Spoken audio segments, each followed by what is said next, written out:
Hey, more rides, new life, new gigs, new this, new that. My home, my place, bigger names, bigger money, smaller honey. She a good girl, man, but she act bad for me. Yeah, checks in to get a check out. Last but not least, Houston Rockets. Also, Matt Moore of CBS Sports reported that Jeff Van Gundy is atop the Houston Rockets, wish list to take over the head coaching position from J.B. Bickerstaff, who's the interim head coach right now. For whatever reasons, they fired Kevin McHale. What was it, 11 games, 12 games into the season, something like that? For Dwight Howard, obviously. And now apparently Jeff Van Gundy is at the top of their wish list. Mastermind, let's go back to you. What do you make if you're Jeff Van Gundy? Do you go to Houston, or even if he does go, do you see Houston being better with Jeff Van Gundy being at the head of the list right there? That's a tough call. I know Jeff Van Gundy probably wants to go into maybe a better situation like that. That Timberwolves situation would have been good for him. I heard he was in the running with that too. Yeah, Houston's not all that bad. Their locker chemistry is a little bit off right now, as you can see, as James Harden hit a buzzer beater and the whole bench just looks away. So you got to deal with that. So you have to probably get rid of some guys too. But you do have a solid superstar there in James Harden. That's a good builder block right there. You got to work on his defense though. Work on his captain skills and things like that. But if he goes in there, I can see Jeff Van Gundy. As you can see as a commentator, he's hard on guys. You know what I mean? Like I'm pretty sure he would hold guys accountable. He's an old school coach. Exactly. So that'd be perfect for James Harden. I think James Harden needs a guy like that who he can respect, because he did respect Kevin McHale. Look what he did. He was the player's choice for the MVP, you know what I mean, last year. So he clearly respects the head coach. And then this guy who they have, J.B. Bickerson, what's his name? The guy that they have now. Bickerstaff, yeah. This guy, I mean, I don't know what he's doing over there. He just doesn't throw Dwight Howard the ball. Like, what are you doing, guy? But yeah, if Jeff Van Gundy goes there, I could see the locker room would definitely change because he's not having any of that. But if I'm him, do I take the job? I don't know. I think he maybe should hold off again to keep doing the commentating thing and see what other jobs available within next year. But I don't take that job if I'm him, though, just because of all the problems that they have, and he has to deal with the Dwight Howard situation. Do I trade him?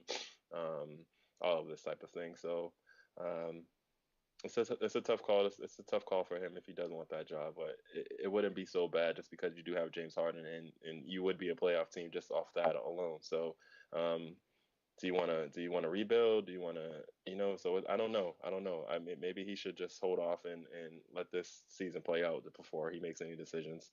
Bo Berry, if you're Jeff Van Gundy, do you consider Houston Rockets? I'd take that job, and if I'm not mistaken, I could have sworn he coached there previously too. I just can't remember if he had during the T-Mac years. I'm pretty sure he was coaching there. So I would take it, honestly. I mean, you're familiar with the organization. They're familiar with you. It's a comfortable situation. Me, I'm personally a fan of Van Gundy too, especially when he was coaching in those Knicks days. When he was famously hanging on the leg of Alonzo Mourning in the brawl back then. So I'm personally a fan of Van Gundy. I think he really knows the game. If you trade that whole Houston Rockets team and, work around James Harden and, get something good for Dwight Howard, I can see the Houston Rockets being a better team. They're not going to really probably win against the Warriors or anything like that, but they'll be a playoff team again. I mean, you have James Harden. He's the second leading scorer in the league. So, you build around him, and you've seen he's been in the playoffs ever since. So I can see them being good. You just got to build around him and have a good coach. And for whatever reason why you fired McHale, which reports actually came out where he stated that he just didn't really like Dwight Howard's game. He wasn't the same player. So you could tell that there was probably some frustrations back there of why that McHale got fired and the tension between, Howard and McHale behind the scenes. So, hopefully, all that gets dusted away after this year. And like you touched on Mastermind, where they just didn't even get excited from when James Harden hit the game winner, clearly shows that there's a lot of locker room issues. And, we see it. Our eyes don't lie to us. So hopefully Van Gundy can change the world over there.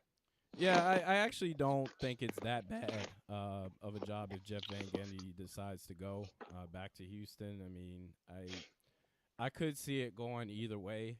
I do see him, possibly revamping that team, but I see it being a similar situation to we talked about the Kings a little bit as far as DeMarcus Cousins, possibly holding up the growth of that franchise. As the same possibly could be argued for James Harden. It seems like every year there's a I disagree with that. Yeah, I would too. well, to be honest, every year there's a defenseless mixtape of James Harden every single year, how he doesn't play defense. And if, you can put up 30 a game, that's fantastic. But if you're giving up on the opposite and all these other points per game, then, what does it really matter? I'm done with these and YouTube compilations. And I'm gonna do a bold, I'm gonna just make a bold statement to, piggyback off of Bull Berry and his bold predictions. I know everyone says that James Harden, he's top 10 player. To me, he's maybe top 15. And to me, at the end of 15, maybe 16, I don't care what nobody says. I would take, I wrote down this list just now, actually. That's the real realistic Randy talk right there. This is all I'm saying.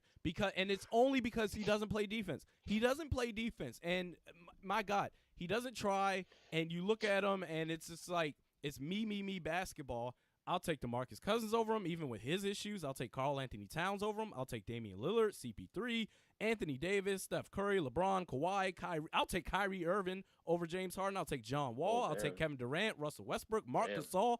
I'll take Marc Gasol over James Harden. There are enough players to where I would put James Harden at the end of that 15, because you got to play at both ends of the court, and you got to be able to have your team, come around you. It seems that with James Harden, it just seems like, well, I don't know what the problem is. I'm doing my job. What's wrong with everybody else? Don't look at me. That's my whole issue. I think he should be a top 10 player. I think he's on at the end of the 15 mark, and I'm not going to back away from that. Getting back to Jeff Van Gundy, like I said, it could go either way. He is familiar with that Rockets organization, so I wouldn't blame him if he takes the job. I mean, to me, it doesn't really affect me. It's kind of just whatever to me. Like, Bo Berry, like you said about the New York Knicks, it's just whatever. He can take it or he won't. They're going to rebuild again, and over time, we may see if James Harden, keeps it up, we may see, the same situation where, DeMarcus Cousins, where he has his issue. James Harden, he's not beating people up on the court or anything like that, or flailing his arms like DeMarcus Cousins do, but you see the rest of the team, the ball stops with him. The rest of the team, they kind of look, out of sorts, out of place. They're trying to figure out their own roles and everything like that. I just don't see, James Harden as a top 10 player, but that's just my opinion. Just to piggyback off the James Harden comment, I have to get into that real quick. Go ahead. Let's do this. Just going off of like his role players, like let's start with them. They cannot create a shot for themselves. Like Patrick Beverly cannot shoot off the dribble. Right. Corey Brewer can't shoot off the dribble. Monty Michael Eunice. Beasley, who can just caught from China. Okay.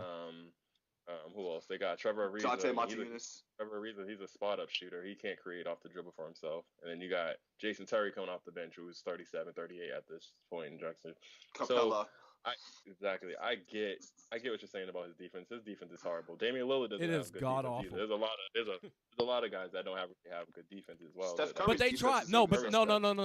Let me stop y'all there. They try.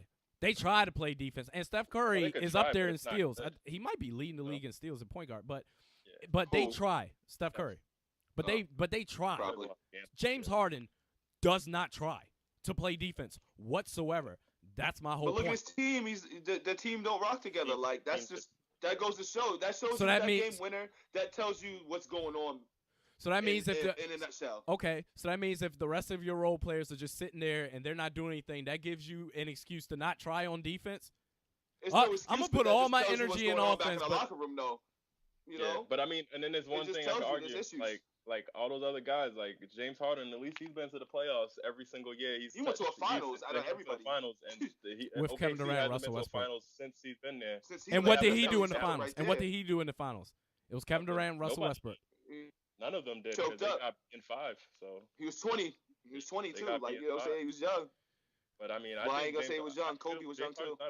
But like just talent wise, I mean, this guy's the truth. Like he gets his points whenever he wants. He gets to the free throw line whenever he wants. Like I just think he needs the team around him once again. I think if he gets a solid team, maybe he could do more. A team, a coaching system. He did get to the conference finals last year. Came back from 3-1. Wait, whoa! I'm glad you brought that up.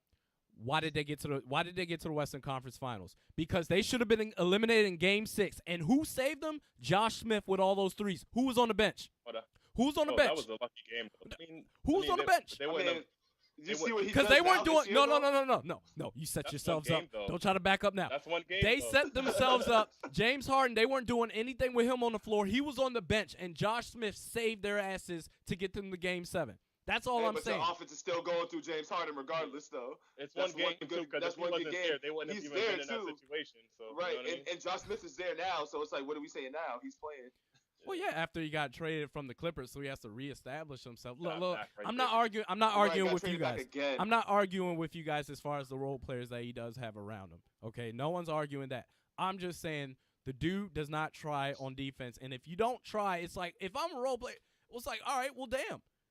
I'm just gonna do my own thing and whatever else, since you obviously don't give a damn. The executives, they're not Daryl Morey, he's not gonna call him out. Kevin McHale, you're gonna fire the best head coach you've had in a while just for James Harden. So it's like, come on, man, what are you doing right now? Josh Smith is the reason that they got to Game 7, just like Ray Allen's the reason that LeBron James, got that championship, the second one with the Spurs and everything like that. So y'all can sit here and his talent. James Harden is the only reason why is holding himself back from being a top 10 player, because he doesn't try on both ends of the floor. And just because of that, I got to put all those other guys ahead of him. I'm sorry. Listen, I'm when doing that it man every single time. When he When that man plays. plays, you better When he respect plays. it. When he plays. Yeah. When he plays. When does he play? When can I count plays on every him day. day in and He day plays out to today. play? Oh Plays yeah, today yeah. at like 3:30. All right. Yeah, we'll see. All right, okay. All He'll right. probably lose this game today because All right. you know who's coming back. So. Yeah, It's just The next Jordan. I'm sorry, Coming back, so. him when it comes to James Harden, he is really holding himself back from being even better than what he possibly could be. Because look, I'm gonna tell you this right now: when they play the Thunder, he gets amped up. When they play the Thunder, he plays defense beats against them, them. too. He They beat can. them, too, yeah. It's not like he can't feels play some sort of defense. It's not like he can't play. He does everything possible to play defense against He's not either rocking Russ with his team. or Kevin Durant. But the rest of the games, it's just I'm just hanging out. Maybe I'll just try to get to the free throw line or this or that. I'm sorry. He's top 15 and maybe the 15th player of that top 15. So I'm not backing down from that. Sick. Like 8. This is so this is LockEmUp Hoops. We'll leave it there. Next, we're going to get into our buzzer beater. I am Realistic Randy with Mastermind and Bo Perry. More rides, new life, new gigs, new this, new that.